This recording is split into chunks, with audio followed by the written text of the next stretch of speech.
Hello， 各位觀眾大家好啊！啱啱呢一個月慶祝 Hot Toys 25周年，其中一隻新商品呢，就係第一集嘅 John Wick。咁啊，趁住呢一個時間點呢，我哋就嚟回顧兩隻我哋頻道未開箱過嘅 John Wick 作品。John Wick 第4集呢，係咁多集裏面我最中意嘅一集。一來呢，因為呢一集呢特別多新角色，特別多識水嘢；二來呢，電影最後巴黎嗰一整段呢，我都好中意嘅。5年前呢，我拍過一條 John Wick 2嘅開箱影片，哇！嗰條片而家諗翻轉頭呢，都已經係恍如隔世啦。當時呢，花咗唔少嘅篇幅去講槍械嗰方面嘅嘢，咁啊，今日呢，亦都會係同樣嘅。按照出貨嘅順序呢，首先我哋嚟睇睇 MMS 730 King， 2023年10月份開訂，舊年10月份派貨。由宇宙最強甄子丹飾演嘅萬人殺手 King 呢，係呢一部電影裏面 John Wick 亦敵亦友嘅對手嚟嘅。佢有一個中等身材嘅身形，所有嘅左手手型呢嘅無名指上面都有銀色戒指嘅細節。佢着住一套好深到接近黑色嘅深藍色西裝外套同埋西裝長褲，裏面着住白色樽領長袖上衣，同埋着住黑色亮皮嘅皮鞋。西裝外套同埋西裝褲咧都係類似絲嘅質料，比較柔軟嘅。西裝外套嘅邊緣位置內藏鐵絲，可以咬造型。褲管拉開咧有黑色襪嘅細節。但係我翻去睇電影有一幕咧，雖然個畫面咧唔算好清晰，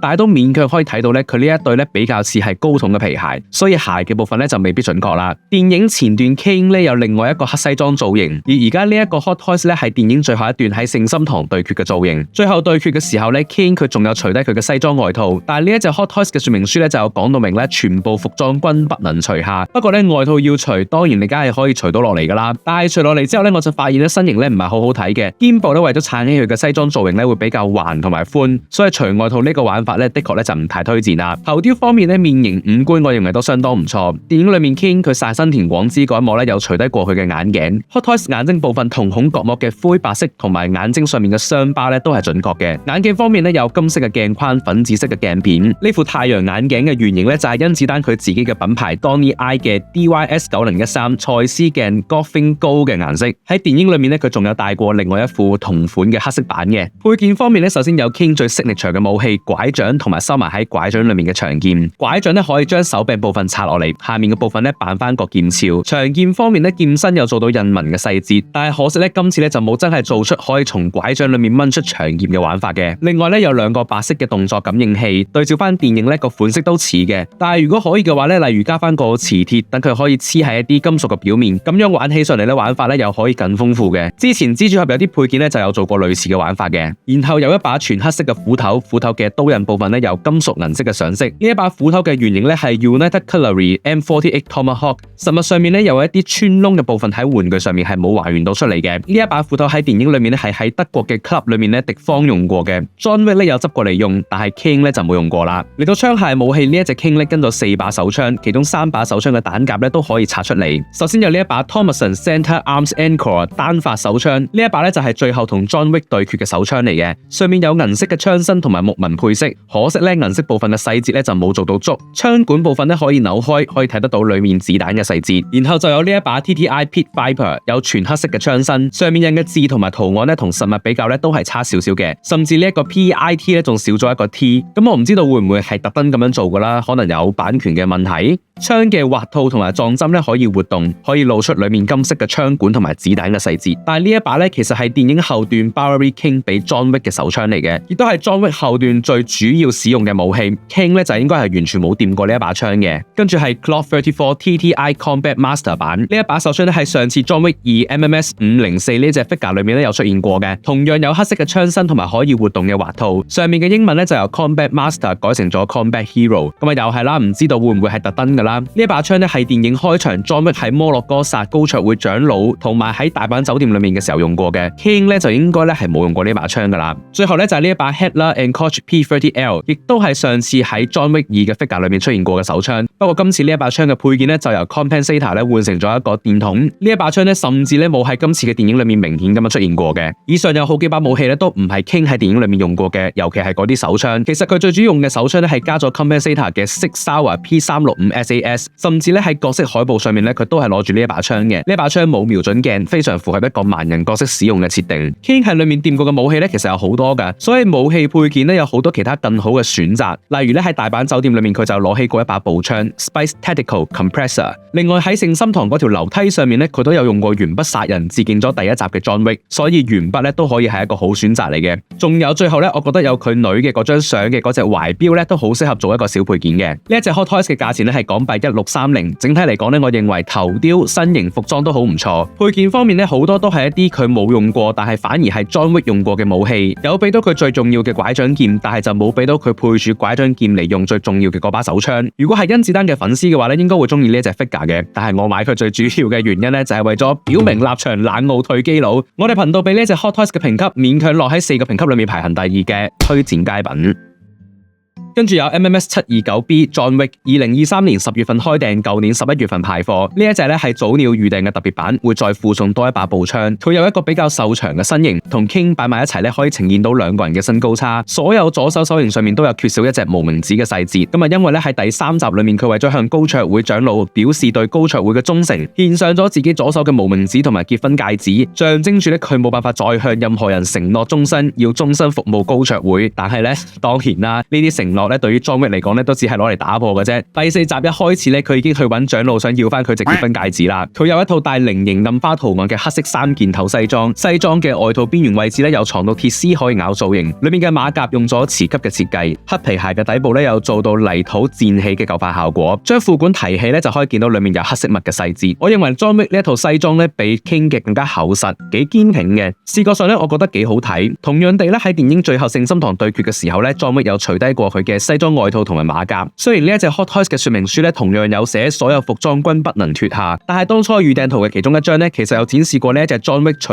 外套馬甲嘅狀態。試玩一下咧，首先我覺得咧底下襯衫用嘅物料咧幾唔錯嘅，有啲厚度唔會太透，而且襯衫底下咧仲有一件白色嘅打底衫。但係除低咗外套馬甲之後咧，就有幾個比例嘅問題。首先我覺得頭部會太大啦，頸部亦都會太長啦，手型亦都顯得有啲大嘅。所以除低外套馬甲之後咧，我認為咧係唔好睇嘅。咁樣睇嚟咧，呢個就係技術上嘅限制啦。可能要着西裝嘅時候比例好睇，就好難兼顧到除咗外套之後呢個比例都好睇嘅。今次嘅新頭雕咧選擇咗一個嘴巴微張、眉頭皺起嘅微生氣表情。我認為呢一個表情咧選擇得好好，擺各種戰鬥姿勢都適用，又唔會太死板。面上面咧有鬍鬚嘅細節，五官輪廓相似程度同埋皮膚上色嘅細緻度咧，都比起 MMS 504咧有進步嘅。而且今次呢個新頭雕咧仲有2大新功能，替換髮雕同埋可動眼球。今次咧有一個平靜髮型同埋飄逸髮型可以選用，替換嘅方法咧好簡單，磁吸嘅力度咧亦都好足夠。呢度咧就正正展示咗羊毛直髮暫時冇辦法可以完全取代雕髮嘅其中一個原因。雕髮咧可以做出呢一種固定嘅造型，擺出戰鬥中一瞬間嘅神態，又可以提供替換髮型嘅玩法，而且雕髮嘅細節咧亦都係完全唔差嘅。所以某啲角色只要運用得當嘅話咧，雕髮可以更勝直髮嘅。嚟到武器嘅部分，首先有一把弓同埋2把箭。弓箭咧喺大阪酒店裏面出現過，但係 John Wick 咧就冇用過嘅。用弓箭嘅咧主要係其他嘅雜兵同埋女角 Akira。跟住咧就有一把武士刀，武士刀咧做咗深啡色嘅刀柄、金色嘅刀顎，整把刀嘅感覺咧係偏古舊嘅。呢一把咧 John Wick 就有喺大阪酒店裏面打 King 嘅時候執起嚟用咗幾下啦。雙節棍咧由木棍同埋金屬鏈連接住，呢一個咧喺電影裏面咧係一個令人印象好深刻嘅武器嚟嘅。我覺得 John Wick 佢耍雙節棍咧耍得好搞笑，唔覺得佢耍得好勁，但係佢咧又偏偏咧用雙節棍咧打低咗一個又一個嘅敵人，搞到咧係有少少出戲嘅。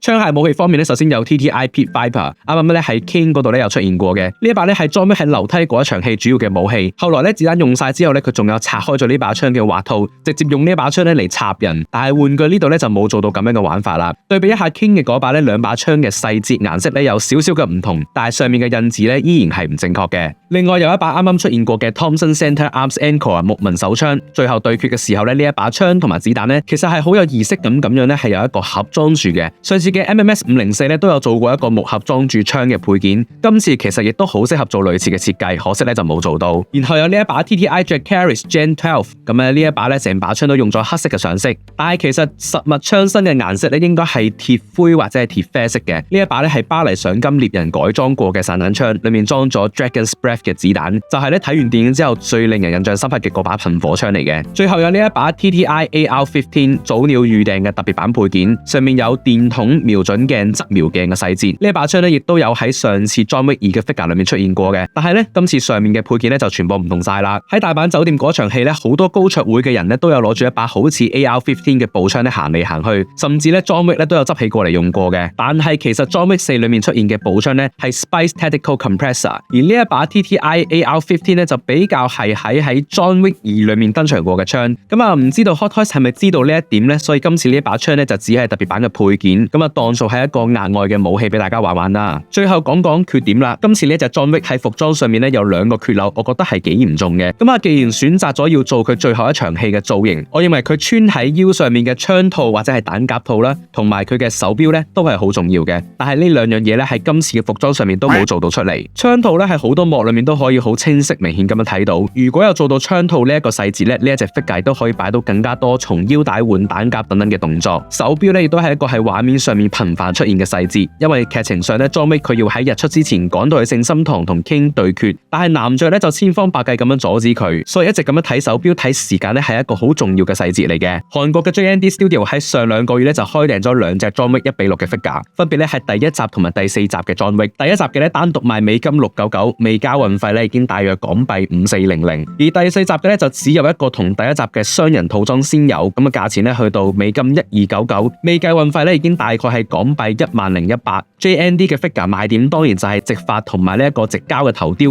直膠嘅手型，仲有磁吸控制嘅可動眼球。佢哋第4集嘅 John Wick 咧就會有齊晒槍套、手錶。武器方面咧就有武士刀、雙節棍 TTI Pit Viper 同埋 TTI Dracarys Gen 12。我睇過咧步槍嘅顏色咧係做得比較正確嘅。論細節咧，我估咧 JND 咧係應該會贏 Hot Toys 嘅。但係頭雕咧，老實講咧，我又覺得唔係話真係超級出色嘅啫。甚至咧，我個人嚟講咧，我比較中意 Hot Toys 嘅頭雕嘅。Hot Toys 呢隻特別版嘅預定價錢咧係港幣1690，除翻開呢2隻產品嘅價錢咧差成3倍啊！個差別咧已經大到咧唔知道能唔能夠將佢哋考慮成係喺同一個市場裏面。整體嚟講咧 ，Hot Toys 嘅 John Wick 4頭雕表現好，服裝配件嘅細節咧有唔少嘅錯漏。如果呢啲細節咧都有處理好嘅話咧，我認為呢一個作品咧係絕對唔會輸俾人哋嘅。我哋頻道俾佢嘅評級勉強落喺4個評級裏面排行第2嘅推薦佳品。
我咧已經預訂咗 Hot Toys 第一集 John Wick 嘅直髮版啦。今次咧就好肯定會有槍套嘅，咁啊其他嘅細節咧就等到時候我哋再嚟開箱慢慢睇啦。另外咧 Hot Toys 之前都有預告過咧會出外傳嘅1:6 figure，咁啊大家一齊嚟期待一下啦。好啦，今日呢條片咧就嚟到呢度啦。如果中意今日呢條片嘅朋友咧，就記得一定要讚好同埋訂閱我個頻道，撳埋個鐘仔 follow 埋我嘅 Instagram， 喺我嘅 Instagram 上面咧會有更加多唔同形式嘅玩具情報同埋玩具開箱嘅。咁我哋下次再見啦，拜拜。